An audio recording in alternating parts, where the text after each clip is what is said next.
Hello and welcome to another episode of the Islamic Dilemma. I am your host Al Fadi, and I am excited to share with you that today's topic is going to be yet another interesting and sensitive topic that we hear about in the news, especially lately. The topic has to do with what is called the Islamic Sharia law. And unfortunately, many times people, especially if you do not read Arabic, you get mixed information and mixed emotions about what does Sharia law mean and how does it apply to an Islamic community and how does it apply to others who are outside the Islamic community. Many people sometimes ask me if I should be afraid or worried about Sharia law, or if we should just tolerate Sharia law and allow it among at least the Islamic communities that are outside of an Islamic state. With these questions and many others, myself and our special guest, Bill Warner, who's joining me today, we are going to discuss all matters related to at least the basic principles of Sharia law. We realize this is going to be a very detailed topic. However, our intention is to build the foundation for it. And if time doesn't permit us today to finish all of our thoughts, we will do a follow-up show. However, all of what I'm doing here is to try to build the foundation for future shows that would deal specifically with single elements from what we call the Islamic Sharia law. Bill, welcome again. Delighted to be here. This subject we're going to discuss, Sharia, is of enormous importance to all of our viewers. And before we start with that, I would like at least to introduce the topic Sharia law to our viewers. What is Sharia law? Sharia law is many things, including the answer to the question, when I first started reading about Islam, people, and I would tell them some things that I was reading, people would say, oh, they don't really believe that. One of the beauties of Sharia law is you can see a practical application of what is in the Quran and what is in the Hadith or the traditions of Muhammad. This is practicality. This is real-world Islam. So basically, to summarize what you just said, is basically Sharia law is a code of conduct. Yes. And this code of conduct, if I heard you correctly, is based on some religious resources. In this case, in the case of Islam, it is based on the Quran, yes, which we have mentioned previously. It is the revelation of the God of Islam, and it's considered by Muslims to be the word of God verbatim. I mean, it's not like Muhammad wrote down something that he heard in his own ways and in his own word. Actually, it's believed that that's what God himself spoke, and Muhammad just reported it. And again, we're quoting Islamic belief here. Exactly. And then you mentioned a second source, and that's the Hadith, or I want to even use a broader terminology, the Sunnah, which is encompasses basically the biography of Muhammad, his lifestyle, and his sayings, the Hadith. In fact, if you don't mind, I'm going to show at least a couple of slides that you have developed, right, and will help at least people see what we're talking about. The first slide that we're showing right now, Bill, came from a book called the Reliance of the Travelers. Exactly. And, can you tell us a little bit more about this book? Well, first I thought, since most people have not ever opened a Sharia text, that we ought to just show them at least what happens when you open it inside. This is the Reliance of the Traveler, and this is a Sharia text that can be bought on Amazon, and if you open it up, you'll look inside and see this. What's important about these two slides is we see on here the emphasis of what the authority of Sharia is. It's based on the Quran, what Allah says, and then it's based on Muhammad. So that is the foundation of Islam. In fact, the next slide that I'm going to show has a triangular shape to it that will help our viewers even see what you're talking about. And if you can help our viewers understand what you meant by this triangle. I used a triangle because, in a sense, Sharia is like look at this triangle as being an iceberg. And the Sharia is what you see above the surface. This is the practical application of Islam. But it's supported by, underneath, a deep doctrine found in the Quran and found in the Hadith or the Sunnah of Muhammad. So, in other words, let's say you're talking about an iceberg and you're going to see the tip of that Yes. iceberg. If people are living within an Islamic community, they're seeing the tip, they're living under, a law that Right. is drawing its sources from what is beneath. Deep and down that's below. basically the Quran and the Hadith. So, if you're living, and as a former Muslim, I can tell you Saudi Arabia is one of the countries that implemented Sharia law. For instance, in Saudi Arabia, people who do not believe in Islam are not allowed to share their faith with Muslims. Now, that's what we see. But where is the belief stemming from? That's coming from the core value that is down below, and that's the Quran and the Hadith. Now, I want to add to what my guest Bill mentioned. Not only Sharia law is built upon these two main foundations, that's the Quran and the Hadith. And by the way, I always emphasize the Quran is number one source, because the Quran is what leads you to follow the Prophet. So you can say the Quran is the number one source, and then everything else is drawn from that. The Quran, the life of the Prophet. But what if you do not find a specific topic in both of these sources? That's where we go to what is called secondary sources, Right. Bill. And secondary sources, as you might be aware of that, one of which is called the ijma in Arabic, which is the consensus. That's when you have a group of Islamic scholars, basically judges or those who are familiar with the Islamic jurisprudence and the Islamic law, and they would agree on a particular, what we call fatwa, or a decree or an opinion related to a specific topic. I'm going to use an example. I always like to give people illustrations here. Islam, the Quran and the Hadith specifically talks about the law against people getting drunk, drinking alcohol. Yet you will never find anything both in the Quran or in the Hadith and the life of the Prophet that has to do with drugs or drug dealings, cocaine and other things like this. So, does that mean it's not prohibited under the Islamic Sharia law? Absolutely not. It's still Right. prohibited. But so what is the judgment then against someone who is caught dealing with drugs? Now, we know, and we're going to show some examples later, that if someone is caught drunk, there is public lashing and Yes. maybe even imprisonment. But what about someone who is caught, let's say, dealing with drugs, selling drugs to youngsters, minors, maybe even to just people in general?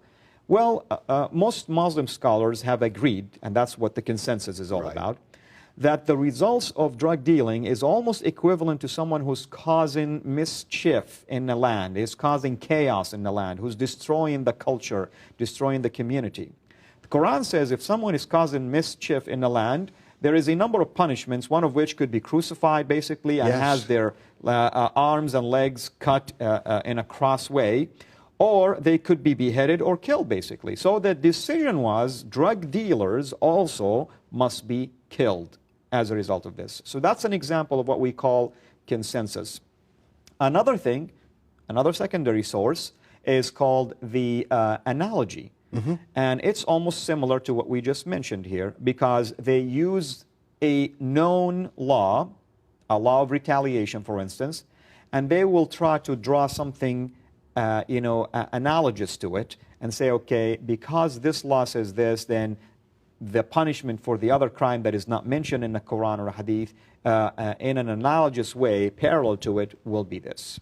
The consensus and the analogy allows the Sharia to deal with modern events because it was 1,400 years ago. And so computers, for instance, Sharia can reach conclusions about computers, and I don't know what they are, but they would use analogy and consensus for what a new problem is. Which really, in my mind, as a former Muslim, brings up something really interesting. Now, we are taught that the Quran is inspired by God and it's divine, and God's word, and in other words, that's his thought. Okay? And then Muhammad basically was a messenger who delivered this message, and then some will tell you even his lifestyle is also inspired, and that's why you're commanded to follow it. The Quran actually leads you to believe that you will earn good deeds by Right. following the footstep of the Prophet. Now, what about these consensus, for instance, and the analogy? Are they divinely inspired? Well, now we get, but it's important to notice here that the argument for Sharia law by Muslims is that Sharia is sacred law, divine law, whereas the United States Constitution, for instance, is man-made law. So why do we have different opinions in different countries? Before we go there, what is fatwa? Let's define fatwa, for instance, to our viewers, because the opinions that are issued called fatwa or decrees. Most people who are not Muslims, I think, associate a fatwa with a death sentence because of, like, the Ayatollah Khomeini's fatwa against Salman Rushdie. So a lot of people think that fatwa just means a death sentence, but it's not at all. It's simply a judgment. It could be on the most minor matter. And you know, Bill, I'm going to, I have a sample with me here. I'm going to read a fatwa, and I want my viewers to listen to it. This is a fatwa that was basically asked of a mufti, and the mufti is someone who issues a fatwa. And by the way, we will post those on our website in a future date. For instance, this woman was asking this mufti who issues the fatwa, and she said, I was a non-Muslim. I am married to a non-Muslim husband, and I decided that I wanted to follow Islam. I heard that now that I am a Muslim, I must leave my husband. My husband, who is a non-Muslim, is refusing basically to divorce me. What do I do? Because someone who is a Muslim in the mosque has proposed to me already to marry me. Well, what do you think the answer would be in this case? She's still married. Her husband refuses to divorce her. Now, what would be the logical legal course that should be taken in an instance like this? Well, according to my understanding, if she's now a Muslim and her husband is not, he is over her, and a Muslim is to never be under any non-believer. So this would indicate it's time for her to get a divorce, to marry a Muslim believer. So how can she obtain this divorce, for instance, if we think in a civic way?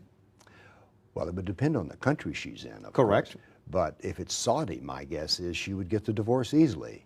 Right. Let's say she's living in the United States. I don't know what a judge would do if you came to him and said, maybe she could put it under irreconcilable differences. I don't know. Well, you'll be surprised that the answer of the Grand Mufti is this. You're automatically divorced, whether your husband agrees or not. You're free to go and marry the other man and let your non-Muslim husband worry about divorce himself whenever he's ready for it. So in other words, you can go and marry another man who is a Muslim now, even if your other husband who's non-Muslim haven't divorced you yet. Now, if I want to use analogy, isn't that polygamy? In this case, the woman is married to two men? But what the Mufti is saying is that the Sharia is over all other law. In fact, we are going to watch some slides after our break that will support exactly what you just mentioned. Well, to summarize again, what we have talked about so far is Sharia law, which is, according to Islamic teachings, is defined as a code of conduct. The only difference is this.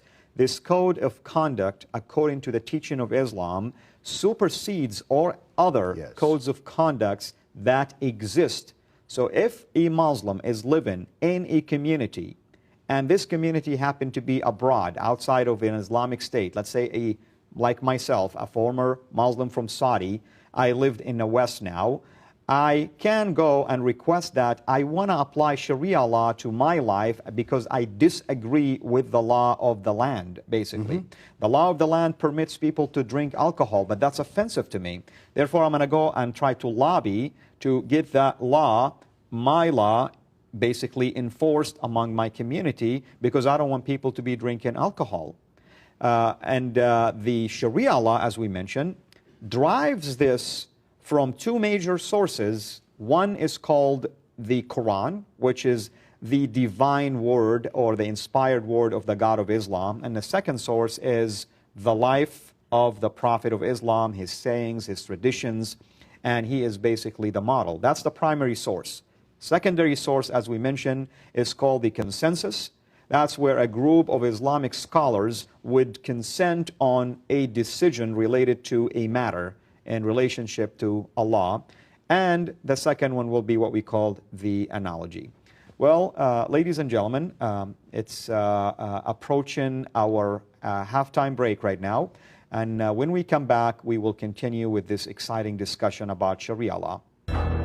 pressure slowly building. An explosion that shocked the world. A coastline forever changed. The oil impossible to remove.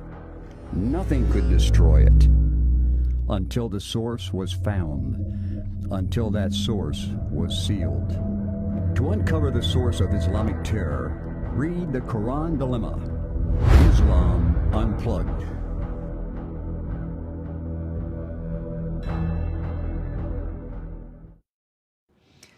Ladies and gentlemen, welcome back. We are continuing our discussion, myself and my guest, Bill Warner, about the Islamic Sharia law and its implication basically on others who do not ascribe to it. In the first half of our show, we gave some basic definitions and also some basic understandings of the main sources for Sharia law. Bill, continuing along the line of Sharia law, I would like to mention to our viewers also that according to Sharia law, the human behavior is basically divided into a number of categories. And I have in my hand here some of those definitions. One of those classifications says that there is actions that are considered to be a fard in Arabic, or in English, obligatory, meaning that you have to do them. I'm going to give an example for that. A Muslim person must confess the Shahada, which is the admission or the creed that there is only one God and that his prophet, his final prophet, is Muhammad. Without this, a person cannot be called Muslim. Right. Now, once they are declared to be a Muslim person, follower of the religion of Islam, they must pray, at minimum, must pray 5 times a day. 5 times. Violation of that can cause them trouble. Some believe earthly trouble, superstition, things can happen to them, but definitely a heavenly judgment against them. Then there is also what is called the fasting. A Muslim person must fast at least 1 month during the year. That's called the month of Ramadan. Whether it falls in the heat of the summer or in the freezing time, a Muslim person still must fast. And then you have what is called the zakah, or if I'm going to use an English terminology, close to it is tithing. And that's meaning that you have to do charity work. What's interesting about that, by the way, is under Islamic law, you cannot do charity work for people outside of the Islamic community. Correct. Even if you do it, you know in your mind that God is not going to credit you for it. No credit. I mean, sometimes for political correctness, it's done. But under Islamic law, a Muslim must only give to orphans and others who are in need that are Muslim also. And then we have also the performance of what is called the pilgrimage, which is required in the lifetime of a Muslim once in their lifetime. And only that pillar, to my knowledge and my understanding and my belief as a former Muslim and my research, that's the only pillar that the God of Islam apparently may forgive you if you did not have basically enough money to travel, or your health didn't allow you to travel, or you have other reasons that prevented you. Let's say you live in a country that the government is anti-Islamic and they do not want you to go and perform the pilgrimage. That's the only way. Now, is Sharia law also classified in a way that can have subcategories to it? Well, of course, but we need to point out that what you just said is how to do all of the rituals of the 5 pillars, exactly how they're to be carried out, is contained in an Islamic text. And I think that for most people who think about Western law, when you open up a classical Sharia text, the first thing you run into is how to pray, for instance. It would be odd to think that our Constitution started off with how to pray and do all these 5 pillars of Islam that are found there. So I think that, at least when I opened up the text, it was like, whoa, this is just a book on religion. Right. But you keep turning, and then you come to new subjects, like so business law. Can you summarize some of these categories for us, for instance? Well, we have, after you get through with religion, you get to business law, how contracts are done, what is permissible, interest rates, and these kinds of things. And then you also get to a morals and manners section. And then there's a very interesting section to me as a scientist. It's called belief.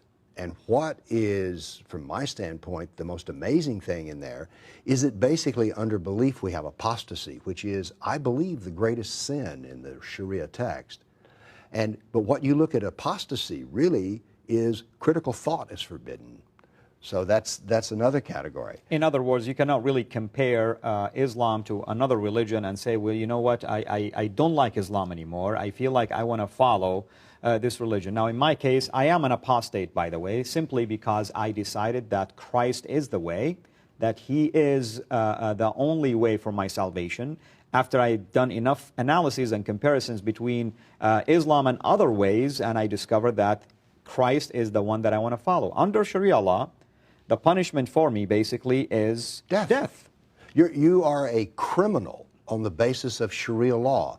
You are actually a criminal when you even ask the first doubting question. True. And that is because it gives all these questions. You're not to ask this, and you're not to ask difficult questions. And so that part is, as a scientist, I look at that and go, you've just outlawed critical thought. I find that difficult. Right. Is there any other categories? Well, then there's a category which is a eye popper. I mean, it's some of the punishments. Okay. Cutting off hands, cutting off heads, and then there's stoning. Sharia even has, for the process of stoning, which everybody's heard about, there are rules on how big the rocks are to be. I mean, this is a technical manual. They can't be too small, they can't be too big. That's amazing to open up a Sharia text and find out it's dictating the size of the rocks you're going to throw, and there's going to be a public spectacle. And Bill, I want to add to what you just mentioned. People might think that stoning today in the 21st century is something of an unheard of action, or maybe bohemic or uncivilized. Let me assure you that stoning still takes place till this day in countries like Saudi Arabia, countries like Afghanistan, like Pakistan. And in fact, you can even go to websites like YouTube and maybe even watch some of it being done. So these kind of actions are not like actions of the past, because sometimes, Muslims will argue with you and say, no, things like this, yes, were implemented by Islam, but they don't apply to our society today. That's a wrong understanding of Islam, first off. In a strange sense, there is no time in Islam. Everything in Sharia is not just good for times past and present, but all the way into the future. It is permanent. There is an eternal nature here. There's not adaptation, because everything has to keep going back to the same hadith, the same Quran. It's permanent. I would like to show our audience maybe few slides that has commands that came directly from the Quran or maybe the Hadith, and related to specific topics. And we're going to show them a sample of where Sharia law draw basically its teachings. The first slide here has to do with adultery. Now, we're not, by the way, promoting adultery. We're not condoning adultery. We understand that it's a wrong behavior, and we do believe that anyone who would commit something like this can do something devastating to his marriage or her marriage, and that's basically a ground for breaking up families. But we're talking about the punishment for that. Now, I recall a story, for instance, in the Gospel of John, chapter 8, an adulterous woman was brought to Christ. Yes. And he was being tested, basically. Is she supposedly going to be stoned or not? But Jesus basically forgave her sins, but told her not to go back to doing it again.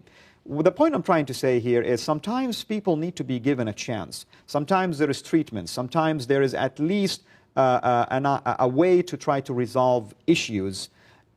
Under Islamic law, this is not allowed. For instance, this Quranic verse came from chapter 24, verse 2. It says, "The woman and the man guilty of adultery or fornication, flog each of them with 100 stripes. Let not compassion move you in their case in a matter prescribed by God, if you believe in God and the last day, and let a party of the believers witness the punishment," the public spectacle that you just talked about. Notice the condition that doing this punishment for them is a proof that those who are doing it are followers of God. Yes. Meaning they believe in God. Now, let me mention to my viewers this. This is in the case if a single woman and a single man were caught. But if they were married, stoning becomes basically the punishment. Of course, I wish I can show you the stoning verse, but it's not there anymore, simply because it wasn't even adapted into the Quran because Omar could not bring witnesses to do so. Now, I'm going to show my viewers another example. Now, this is coming from the Hadith. This is Muhammad himself is saying this. And it could be found in a number of sources. I wrote them down. One is called Al-Bukhari, and we said Al-Bukhari is maybe the #1 authoritative collector of Muhammad's sayings. Another one called Abu Dawood, another one called Tirmidhi and Nisa'i. These are like big names when it comes to the collection of hadith. Authoritative. And Muslim also is another guy. This is what Muhammad says. In fact, this hadith deals with a number of sins, but he summarized them into 3. Right now I'm going to show just the first one, which is fornication. It says this: it is not lawful to shed the blood of a Muslim except for one of 3 sins. What was the first one? A married person committed fornication. So that's basically in support of what I just mentioned. If a married man or a woman commits fornication, and there were enough witnesses, which is at least 4, to testify that this indeed happened or took place, it's a death sentence. Then it is a death sentence, basically. Bill, how can we deal with teachings like this in a society outside of an Islamic state? In other words, Muslims would like to implement Sharia law in every country they go to. Let's say they are living in a country like the United States, and they wanted to implement Sharia law, and they wanted to kill one of their own. How can we, deal with that? We first, and this is the reason this program is so important, we must, those outside of Islam, must understand the true nature of Sharia law. It is said that it is sacred law, but here we see it is a law of great cruelty, that we must understand the true nature of Sharia. It's not just family law that's custom. There's brutality here. Now, Bill, I want to emphasize one point. People might look at this and say, well, that's talking about Muslim man and Muslim woman. If a non-Muslim man or a non-Muslim woman under Sharia law caught doing the same crime, the punishment still applies. Well, this is the thing about Sharia. Sharia is supposed to rule everyone, Muslim and non-Muslim. Well, Bill, as I expected, we are not going to be able to cover everything we had hoped for today, simply because the topic is just a huge topic. We cannot do it justice by just summarizing it in one episode. So my hope that you can join me again in a follow-up show where we can continue along the lines of discussing some of the tenets and elements of Sharia law. Ladies and gentlemen, as you have heard, Sharia law so far does not sound like a law that you would want to implement in your society or in your country. However, we were unable to cover everything for you. In a follow-up show, we are going to continue our discussion. Until then, I invite you again to go to our website that is shown on the screen right now and send us your emails, your comments, and your suggestions. Till our next show, have a mega blessed day.